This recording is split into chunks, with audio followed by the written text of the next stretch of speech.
Alors, Bezat Hashem, le Chok l'Israël ce matin, Zevachim, la page 85b. Tanu Rabbanan, Chachamim nous enseigne. Viktir a Kohen et a Kol Amizbecha. Le Kohen mettra tout l'animal sur l'autel. Ça veut dire qu'il a égorgé un taureau et a Kol. Il met tout sur le Mizbeach. Ok? Mazel a Kol. Qu'est-ce que ça veut dire Akol? Ça veut dire, qu'est-ce que tu veux? Si tu dis Akol, ça veut dire que tu veux emmener des choses qu'on n'aurait pas pensé qu'il faut mettre sur le Mizbeach. Dit la Gemara, les rabot ha'atzamot, les ossements, les os, ve'agidim, les ligaments, ve'akarnaim, si c'est un taureau, les cornes, ve'atlafaim, les sabots. Même le sabot, les cornes, les ligaments et tout ça, mais ça se mange pas ça. Normalement, un boucher, les enlève tout. Non, akol. Tu prends l'animal. D'abord, tu vas pas mettre tout le taureau en entier comme ça. Tu le coupes en 13 morceaux. Ok? En 8, 13. Et là, tu le montes sur l'autel. Mais le chidouche est que ça monte, si tu montes la tête sur l'autel, tu laisses les cornes avec la tête. Ok? Et il dit ici, Yachol afilu pershu.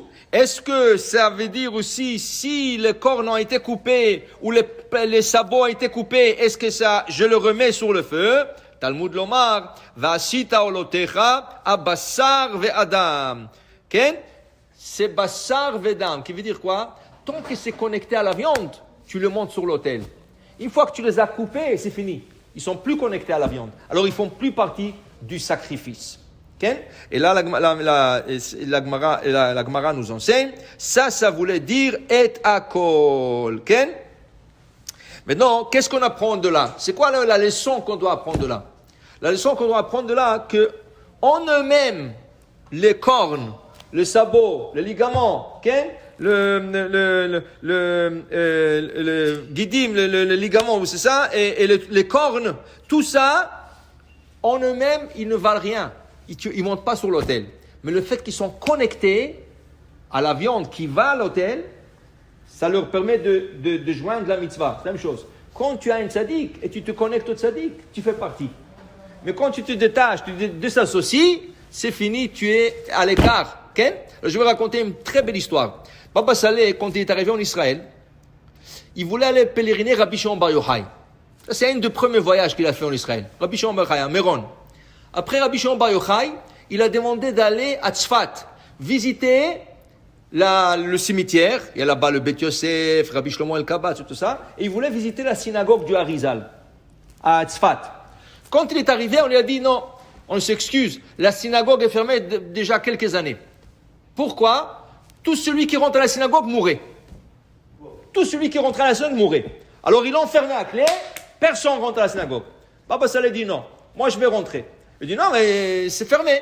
Il dit s'il vous plaît, trouvez-moi la personne qui a la clé et qui vient m'ouvrir la synagogue. Ok, c'était Baba Saleh, il était très connu, même à l'époque, il était très très connu. Ils ont emmené la personne, il dit Rabbi, s'il vous plaît, je vous demande pour votre kavod, ne rentrez pas là-bas, c'est dangereux. Tout celui qui est rentré est mort. Il n'y avait pas, même pas un qui est sorti vivant. Ils ne savent pas même pas pourquoi. Ils ne savent pas, ils trouvaient la personne morte.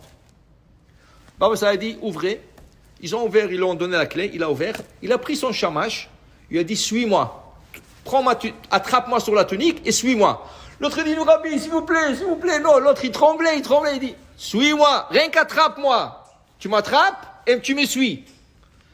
L'autre il fermait les yeux, il a attrapé Baba Saleh et ils ont rentré à la synagogue. Ils ont rentré, au bout d'une heure, ils sont sortis. Baba Saleh dit la synagogue officiellement est ouverte au public. Il a dit, de rien avant, rien va arriver ici. Alors ils ont demandé au Shalash, qu'est-ce qui s'est passé? Il dit, la vérité, je ne sais pas, je fermais les yeux, j'avais peur. Mais je sais qu'il a sorti le Sefer Torah. Il est parti, il a sorti le Sefer Torah. Il a lu quelques passages. Il sautait les passages, il lisait des passages, il a fait une prière. Et après, il m'a dit, ça y est, tu peux me lâcher? On est bien. Et on était bien.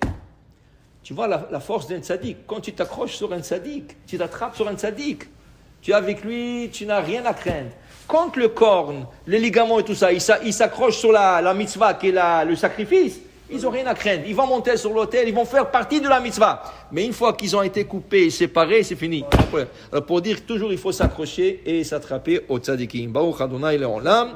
Amen ve amen.